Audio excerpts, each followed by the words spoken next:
Dəqiqə.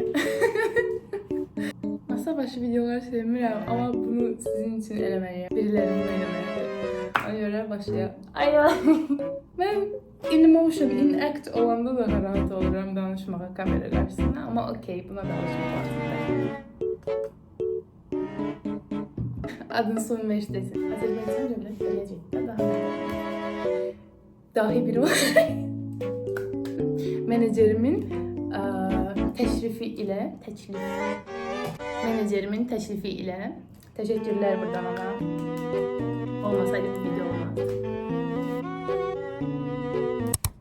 Hamıya salam, kanalıma və videoma xoş gəldiniz. Əgər ilk dəfə gəlirsinizsə, əvvəlcə özümü tanıtmaq istəyirəm sizə. Adım Elviradır. Hazırda Azərbaycan Dövlət Neft və Sənaye Universitetində İnformasiya Təhlükəsizliyi ixtisasının sabah qruplarında təhsil alıram. Hazırda universitet ortalamam 89-dur və universitetə 580 balla daxil olmuşam.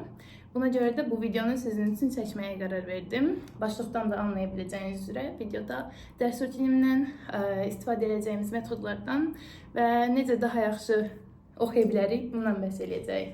Hazırsa daha çox vaxtınızı almaq istəmirəm, videoya keçək. Əvvəlcə qısaca universitetə hazırlıq və öz dərs rutinimdən bəhs eləmək istəyirəm. Yəni 580 balla daxil olmuşam deyəndə gündə 12 saat dərs oxuyan o insanlardan deyildim mən. Əslində olmayacağım. 12 saat bir yerdə mən dura bilmərəm, hiperaktiv bir insanam. Günlük təqribi mən 4-5 saat dərs oxuyurdum. Bunu məktəbə çıxsaq falan və gün ərzində dərs oxuya bilməyən bir insan olaraq danışıram. Lütfən bunu nəzərə alın. Qaranlıq olmadan mən masa başına keçə bilmirəm heç vaxt. Buna görə də normalda saat 9 kimi dərsə başlayıb saat 12 kimi bitirirəm. Yəni 3 ya da saat 8-də başlayıb 12-də bitirirəm, 4 saat ortalama. Maksimum 5 saat oxuyub 5 saat oxuduğumu ölçmüşlüyüm var. Rekorum 5-dir, yəni normal ortalama olaraq 3-4 saat. Və istifadə etdiyim taktikalara keçək. Burada sizin üçün bir neçəsini qeyd eləmişəm. Nəzərə çatdırım ki, bunlar sadəcə mənim istifadə eləyib nəticə aldığım və ya ala bilmədiyim taktikalardır. Birincisi, bu mənim ən çox istifadə etdiyim şeylərdən biridir. Flash kartlar. Belə kvadrat və ya düzbucaq formalı rəngli kağızlardan bəhs edirəm. Amma istəsəniz özünüz də hazırlaya bilərsiniz normal A4 vərəqindən. Mən o flash kartları universitetə hazırlıq boyunca çox istifadə eləmişdim. Masamın ətrafında, şkafımın üstündə hər tərəf flash kart dolu idi.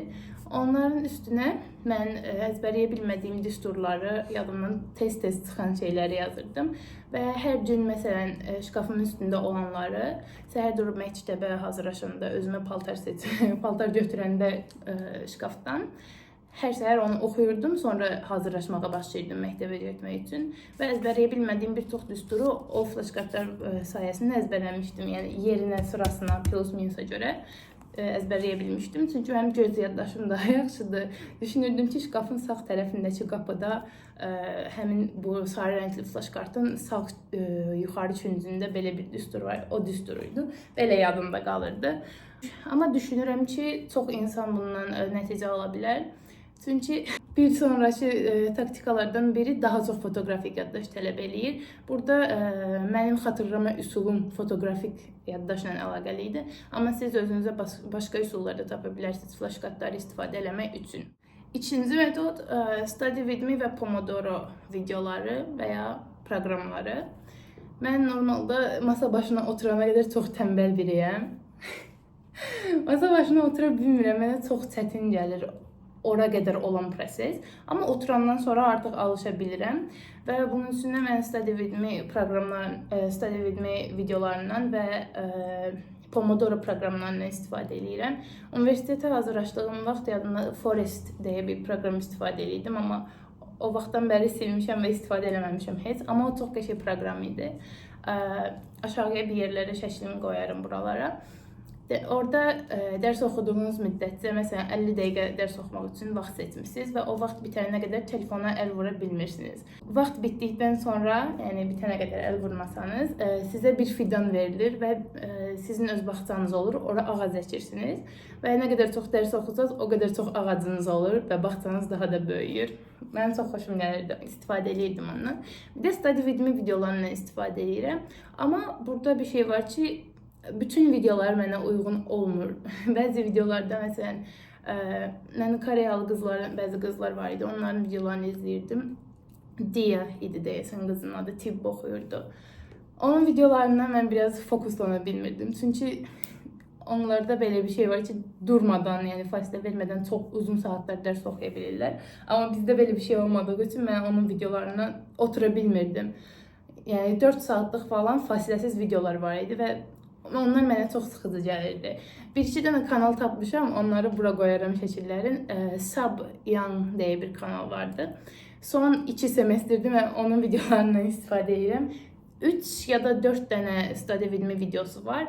Amma o qızı çox sevirəm. Niyə? Çünki onun videoları fərqlidir digərlərindən. Normalda 25 və ya 50 dəqiqə dərs oxuyub 5 və ya 10 dəqiqə fasilə verirsiniz və o fasilədə bir çox videoda insanlar sadəcə mənzərə şəkli qoyub arxaya, yəni rahatladıcı səslər qoyurlar. Mən bunu xoşlamıram. Çünki fikrim yayınır o zaman. Saxlayıram videonu çox vaxt və özüm fasilə verirəm. Özüm fasilə verəndə də çox uzun çəkir mənim fasilələrim. Yarım saat tutalım ki, dərs oxuyuram, sonra yarım saat fasilə verirəm fərqində olmadan. Deyirəm 2 dənə TikTok izləyim falan. Geri qaydanda görürəm ki, 1 saat keçib uca. Amma Sub Young'ın videolarında fasilə həmin 10 dəqiqə fasilədə video dayanmır, video davam edir və qız oturub bizimlə həqiqətən qarşı-qarşıya dərs oxuyurmuş kimi söhbət eləyir. Birlikdə yemək yeyirik, su içirik falan. Mənim ona görə daha çox xoşum gəlir onun videolarından. Aşağıya bir yerlərə linkini qoyaram. Yoxlamaq istəsəz, mənim də kanalda study with me videom var, 2-3 dənə. Onların da linkini aşağı yerləşdirərəm. Amma mənimkilər sadəcə 1 saatlıqdır. Daha çoxunu eləyə bilmirəm maalesef. Scribbling deyə bir metod var. Bu metodu bilmirəm, eşitmisiniz yoxsa yox. Amma normalda sağ əlinizlə yazı yazırsınızsa, sol əlinizdə yanınıza bir vərəq qoyub və vərəqə sadəcə belə dairələr çəkirsiniz. Fərqi yoxdur, belə-belə də çəkə bilərsiniz. Yəni, sadəcə vərəqə bir şeylər yazırsınız. Fikriniz orada fokuslanmadan, sadəcə burada dərsinizi oxuyub, orada da scribbling eləyirsiniz. Amma bu məndə çox işə yaramamışdı. Çünki boş-boşuna həm qələmlərimi israf eləyirdim, həm də fokuslana bilmirdim. Bir müddət sonra artıq dərsdən fokusumu ayırıb, həmin o vərəqə verirdim və mənim üçün işə yaramırdı. Nəzərə alsaq ki, mən multitasking eləyə bilən biriyəm. Amma o ikisini nədəsə bir arada eləyə bilmədim. Mənim üçün işə yaramamışdı. Və bir müddət sonra artıq vərəq də cırılmağa başlayır falan. Diqqətim yayınır. Ona görə məndə işə yaramamışdı. Yoxlamaq istəsəniz yoxlaya bilərsiniz. Aşağıda yorumlarda sizin fikirlərinizi də gözləyəcəm. Mind map deyə bir şey var. Mind map əslində mənim bilmədən istifadə etdiyim üsullardan biridir. Çünki mən belə şəkil çəkməyi, bir-birlərinə əlaqələndirməyi çox sevirəm. Və bunun adı mind map imiş və xatırlamağımıza daha çox kömək olur. Mən bunu bilmədən istifadə edirdim. Çünki dərs oxuduğum zaman, məsələn, 30 səhifəli bir şey oxuyursunuz deyək. 15-ci səhifədə bir hadisə var ki, 23-cü səhifədə həmin hadisənin davamı ilə əlaqəli bir şeylər var. Amma 15-i oxuyub 23-ə gələnə qədər oradakı hadisələr yadından çıxır. Ona görə bu iki hadisəni sadəcə not tutduğum vərəqdə əlaqələndirib və 23-cü səhifədən sonra, məsələn, 28-də də bir şey baş verirsə, onunla belə oxlarla əlaqələndirib nə vaxt necə baş verdiyini falan belə yazırdım mən. Bunu daha çox tarix, Azərbaycan dili, belə humanitar fənlərdə, humanitar idi onlar, istifadə eləyirdim mən. Çünki riyaziyyat, fizika kimi fənlərdə çox bir işə yaradığını düşünmürəm. Amma bəzi yerlərdə istifadə eləmək olar deyə düşünürəm. Şu an xatırlamadım. Yadımda qalmayıb riyaziyyat, fizika 11-ci sinif falan. Amma istifadə eləyirdim bütün fənlər üçün mən. Və xeyrini də gördüyümü deyə bilərəm. Hətta dəftərlərimi çıxarsam indi onun da içində vardı yəqin ki. Mən özümü tanıyıram. Baxın, kamerada tərs görünəcək böyük ehtimal. Amma baxın, belə bir şeylər hazırlayırdım. Məsələn, text formatting, HTML-dir bu. Textin formatları belə 4-5 yerə bölünürmüş və bunları belə mind map olaraq bölmüşəm. İndi vərəq balaca olduğu üçün bu formada bölmüşəm. Normalda yuxarıda bir şey yazıram, onu belə ayırıram ağac formalı bir şeylərə. Daha etkili olur. Burada balaca olduğu üçün çox gözümə çarpmır. Amma bir vərəq ona həsr eləsəz daha yaxşı olur deyə düşünürəm. Daha çox yadda qalan olur. En son Feynman üsulu. Bu üsulu yəni çox şeydə istifadə eləmək olarmı bilmirəm. Amma mən də istifadə edirəm. Daha doğrusu biz də istifadə edirik. Belə bir söz var idi. 6 yaşında uşağa bildiyin bir şeyi başa sala bilmirsənsə, sən o şeyi bilmirsən kimi bir şey eşitmişdim. Dərsi asanlaşdırmaq yolu ilə bazı parçalara ayırıb 6 yaşında bir uşağın başa düşə biləcəyi formada not tutmaq məncə çox xeyir olacaq sizə. İmtahanlara hazırlaşanda Aydanla mən də bu metodu istifadə edirik. WhatsApp üzərindən bir-birimizə səsli mesaj olaraq başa düşmədiyimiz, yaxşı başa düşmədiyimiz hissələri bir-birimizə başa salırıq və bu səslərdən sonra mən o dərsləri çox yaxşı başa düşürəm. Hətta belə bir şey var ki, imtahan verəndən sonra çox şeyi unudursan. Çünki sırf imtahan üçün hazırlaşmısan, oxumusan. Amma bəzi o başa salınan şeyləri, o səslərdə dinlədiyim şeyləri mən çox vaxt unutmuram. Çünki onlar çox rahat formada olduğu üçün, heç vaxt yadından çıxmayacaq bir formada başa salındığı üçün yadından çıxmır. Həmişə xatırlayacağım şeylərdir onlar. Texniklər olaraq bu qədər deyə bilərəm. Bir-iki balaca detay var ki, onları da demək istəyirəm sizə. Mən bunlara fikir verirdim. Siz də fikir versiniz, daha yaxşı olar. Birincisi, ışıqlandırma. Mən normalda salonda falan dərs çalışanda, yəni buna çox fikir verə bilmirdim. Amma öz otağımda dərs çalışanda, ora masa hazırlananda falan, masamı pəncərə kənarına hazırlatmışdım və pəncərə mənim sol tərəfimdə qalırdı. Bu tərəfim sizdən də asılıdır.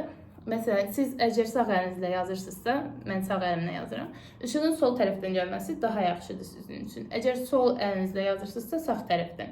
Çünki işıq buradan düşürsə sizə, sizin əliniz öz yazınıza da kölgə eləyəcək və bu da gözünüzün yorulmağına və sizin yorulmağınıza səbəb olacaq daha sonra. Ona görə mən pəncərəmi sol tərəfə olacaq şəkildə otağımdakı masanı dizayn eləmişdim. Musiqi. Mən əvvəldən bəri musiqi dinləyərək dərs oxuyuram. Amma artıq 10-11-ci siniflərə çatanda bütün fokusumu dərsə verməli olduğum üçün musiqi dinləyə bilmirdim. Normalda mən mahnı dinləyəndə mahnını oxuyuram və əgər damarıma düşsə, belə deyək, artıq oynamağa başlayıram. Dərsi unuduram, oynamağa başlayıram falan. Və bunu tövsiyə eləmirəm sizə. Bunun üçün mən fərqli üsullar tapmışdım. Normalda dinlədiyim mahnıların piano və ya skripka və s. belə versiyalarını tapıb dinləyirdim. Amma sonra fərqinə vardım ki, bildiyim mahnılar olanda artıq piano versiyasını eşitsəm belə özüm sözlərini oxumağa başlayıram və yenə diqqətimi yayınır. Buna görə mən klassik musiqi dinləməyə başlamışdım. YouTube'da playlistlər var, dərs oxumaq üçün klassik musiqilər ya da dəniz kənarında oturanda dinləyəndə klassik musiqilər kimi playlistlər var. Hətta bir kanal var idi, Ethereal deyə bir şeydi deyəsən. Mən o kanalın videolarını dinləyirdim və çox xoşum gəlirdi. Cidden çox belə relax musiqilər idi hamısı. Çox qəşəng idi dərs oxumaq üçün. Ən son bundan danışmaq istəyirəm, düzgün hədəf seçmək. Normalda özüm də yaşamışam, buna görə bunu dəqiqliklə deyə bilərəm sizə. Normal bir gündə eləyəcək bir dərsim olmadığı bir gündə, məsələn, sırf təkrar eləmək üçün, 11-ci sinifdən falan danışıram, təkrar eləmək üçün dərs oxumaq istəyirəm. Və mən masaya oturub deyirdim ki, aha, bu gün 2 saat dərs oxuyacağam. Amma mənim oxunası bir dərsim yoxdur, sadəcə təkrar məqsədlə otururam. O masaya oturanda mən heç nə eləyə bilmirdim. Çünki 2 saat dərs oxuyacağam dedim, amma mən o 2 saat müddətində nə oxuyacağam, nələr eləyəcəm dəqiq olaraq, nələr oxuyacağam yoxsa testimi işləyəcəm, bunların heç birinə qərar vermirdim. Və sadəcə masaya oturub deyirdim ki, dərs oxuyacağam. Bu effektiv bir üsul deyil. Ona görə hədəfləri düzgün seçmək lazımdır. Əgər masaya otururuqsa əvvəlcədən 2 saat dərs oxuyacağam, yox, bu bölməni, o biri bölməni və bölmələri dəqiq seçib, bu bölmələrin qaydasını ya da mühazirəsini oxuyub, bunlara aid test işləyəcəm ya da flashkart hazırlayacağam, not çıxaracağam kimi belə hədəflər qoymaq lazımdır özümüzə. Filan saat qədər dərs oxuyacağım kimi hədəflər maalesef ki bizim yararımıza olmur. Sadəcə vaxt itkisi elətdirir bizə. Bu gün deyəcəklərim bu qədər. İnşallah ki, videoda danışdığım şeylər, hamının dediyi şeylər olsa belə, ən azından sizə yararı toxunan şeylər olmuşdur. Və bir daha nəzərə çatdırım ki, bunlar mənim öz istifadə etdiyim üsullardır və hamısını öz üzərimdə test eləmişəm. Buna görə sizə deyirəm. Bir çox fərqli üsul qarşıma çıxmışdı, amma onları test eləmədiyim üçün videoya daxil eləmək istəmədim.